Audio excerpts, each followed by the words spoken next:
This is American Weimar.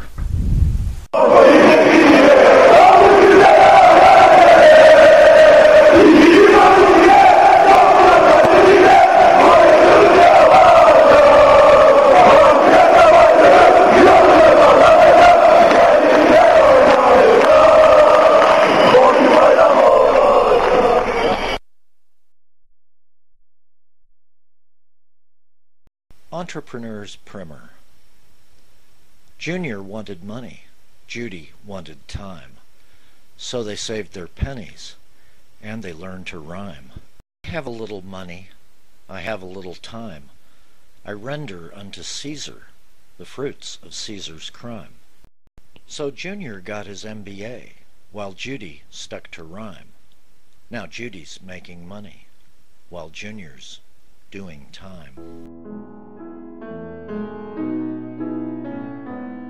MBAs are everywhere these days. Here in Missouri, Washington University in St. Louis and the Block School at University of Missouri here in Kansas City both boast executive MBAs. I wonder what's next. Celebrity executive MBAs? Examining 3 pages of a syllabus from the Block School for the M.B.A. program, I found that the word entrepreneur or entrepreneurial or entrepreneurship occurred no less than 24 times. I wonder what kind of degree Bernie Madoff had.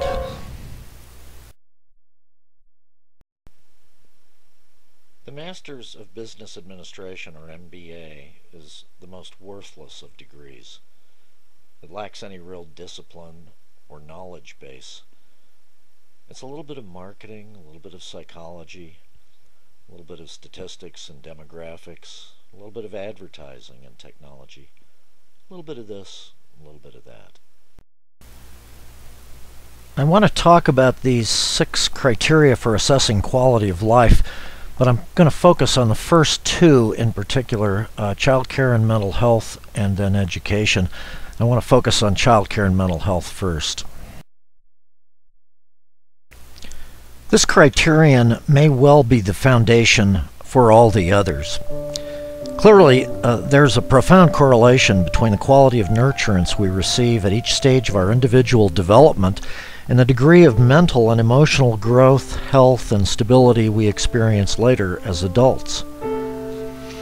It cannot be overemphasized how critical, how integral a role this value of childcare and mental health plays throughout the life of every society, directly affecting the life experiences of education and work, with indirect repercussions for the overall economic health and development of any society, for its character of nonviolent democratic solutions to political and cultural challenges, both domestic and global, and for the flourishing expression of science and creativity. This criterion is deeply interwoven with the fabric of institutional life. Indeed, with the most basic institutions of gender, family, and community, at every level and vortex of crisis and harmony. The 20th century concept of childhood may only be a discovery as old as the 19th century and the English poet Wordsworth, yet the experience of children is a record that is as old as humankind itself and stored in the living body of every man, woman, and child. This experiential record of joy and suffering, pain and loss, fear and satisfaction is as deeply integrated into the institutional and value base of every tribe, society, and nation as blood is in the tissue of living organisms. It is perhaps the primary condition of all value for a society and a people. The second criterion is education. Now, besides general competencies or specialized training, education, by which I mean formal school training combined with learning through home and family, is the way we transmit generational experience. Education is a life-sustaining activity with enormous practical import, yet it is essentially a sense of being on to something, a keenly felt desire for insight, understanding, and knowledge, as well as for the creative expression of these goods. Education plays an enormously important role in the arts and sciences, directly and indirectly influencing prospective economic development and well-being through technological invention and innovation, and shaping the character of private and public discourse, which tempers a society's nonviolent democratic response to political challenge and crises, whether domestic or global. Ultimately, the very possibility of further or even newer and unexpected expression and expansion of fundamental science and creativity in the arts and humanities depends on the sacred interplay among the kinds of experience and discipline afforded by our educational institutions and the sensibilities, curiosity, and desires of individual citizens at every stage of their development. The traditional concept of work has been obsolete at least since 1945, yet acknowledgement of this fact has been slow in coming. Productivity, defined solely in quantitative monetary and market terms as consumption, is the entire function and purpose of work, and is for that reason wholly demeaning to the intrinsically moral nature of human beings. The traditional notion of work needs to be chucked out along with marketing, the profit motive, and capital. In traditional terms, work, employment, is itself the problem that needs addressing. Unemployment, as traditionally conceived, is the solution. What I have termed the next logical step for capital to take is obvious. We need to detach the profit motive from credits. How this might be accomplished is not a matter to be decided by fiat or the idealized blueprint planning of experts, but rather something to be achieved by a process resembling the way in which the United States Constitution was determined and ratified, by a messy discussion and debate among citizens within each society and nation, followed by discussion and debate among representatives of every nation. And how do you detach the profit motive from a form of flexible credit? You put everyone on the planet on a single standard of electronic credit that, because it is tied to an individual's personal identity by means probably of a holographic headshot on a credit card, can only be used by that individual. In other words, credits cannot be traded, sold, bartered, stolen, or given away. They are, properly speaking, idiosyncratic, unique to each individual. Now, we still have the bookkeeping problem, and this is essentially in two parts. First, how do we determine the value of our new form of solar or e-credits? What are its units to be based upon? And B, how are we to assign them to each individual? As to the first, the details can be left to mathematicians, social scientists, and philosophers to decide, for it is largely a technical problem. But I would point out that the financial industry, insurance, banks, investment bankers, financial planners, the entire financial industry is already steeped in complex, not to say arcane and exotic methods of determining such units and values, so I am sure that they will be more than equal to the challenge. As to the second part, how are we to assign them to individuals, these credits? There's really no problem, because individuals are in effect granted the magic power of the Federal Reserve Bank under the old style of capitalism. Namely, their supply of credits is unlimited, renewed as soon as they're used up. It is as if everyone were free to print his own currency, with one caveat. The result does not depreciate the unitary value of credits.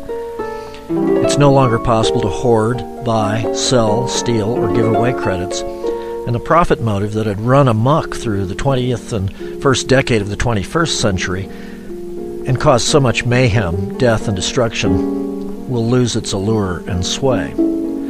Markets will change, but they will not disappear. Human needs will not change. What will change is the motivation for work, endeavor, enterprise, and activity. Everyone will be able to work for the goals they love, are passionate about, instead of working for money. In such a society, the new form of capitalism, entrepreneurship, or business is restrained by social impulses and humane principles. It knows its place and performs its vital work with pride, no longer vying with or violating primary institutions of family, education, science, sex, and religion. Instead of worrying about outcome studies and test scores, we must educate with a view to children's mental health, encouraging and rewarding emotional IQ and social cooperation, as well as creativity, discovery, and the mastering of particular competencies in the traditional humanities, arts, and sciences. Not literacy alone, but an ability to read with real comprehension and understanding is the birthright of every citizen and should be the standard for which we strive. The mortgage companies, the banks, engaged in predatory lending practices. They weren't asking what was the best mortgage for these homeowners. They were asking what was the mortgage that generated most fees for me. Well, keeping American families going is even more important, I think, than keeping corporations going. People were angry because the banks were bailed out, and now the Republicans were saying he didn't give them enough. They're angry because he didn't give Wall Street enough and cut taxes enough on the rich. That's not why people were angry. They're angry because he gave money to the rich. Anybody that says, I'm going to only look at one side of the balance sheet, the liabilities, I'm not going to look at the other side, the assets, is really not understanding economics. It's that kind of reasoning that got our country into trouble in the first place. To own a house, pretty much what you'd pay to rent. That's the definition of equilibrium in economics. But right now they're paying much more on their mortgage than they could go and rent an apartment for, and they can't afford it. People are out of work, and the result is that there's a debt squeeze, and so that's why I said this is deflationary, not inflationary. What should be inflated are American wages, American living standards, tangible investment. Instead, what's inflated is debt, and the interview that Professor Stiglitz here was quite right. America is doing all of this. The Fed is doing this to cover up the huge fraud that he talks about. He's right. These people should be in jail, and you shouldn't bail them out. You're keeping the debt that was run out by the junk mortgages and the fraudulent lending. You're keeping that in place, pricing American labor out of the market and making it impossible for America to earn its way out of debt. And during the last presidential campaign, he won because he said he was for change. If you want to get elected, you say there's for change, but what he's turned into is the third Bush-Cheney administration. He's reappointed the worst of the Bush people, like Tim Geithner at the Treasury Secretary. He's kept on the most right-wing of the Clinton people as his economic advisors. The world is dividing into two currency blocks, and over the last few months, China has gone to Turkey, Malaysia, Thailand, and said, we want to avoid using the dollar altogether. They're treating it like a pariah currency. They're saying, well, let's make a currency swap. We'll give you our Chinese RMB, you give us your currency, the baht, and we'll do our trade in our own currency. We are isolating the dollar so that people are not going to use the dollar anymore. Visit New American Dream. Our mission is to help Americans consume responsibly, to protect the environment, enhance quality of life, and promote social justice. Free speech for people. Watch Jamie Raskin's launch video, then sign off on Donna Edwards' proposed 28th Amendment. Visit Maplight, illuminating the connection between money and politics. They've teamed up with Open Secrets and GovTrack US to provide online tools to make patterns of money and influence more transparent. In our concluding episode, we'll take a look at the religious underpinnings for many of these economic, social, political, and cultural ideas. Next time on American Weimar.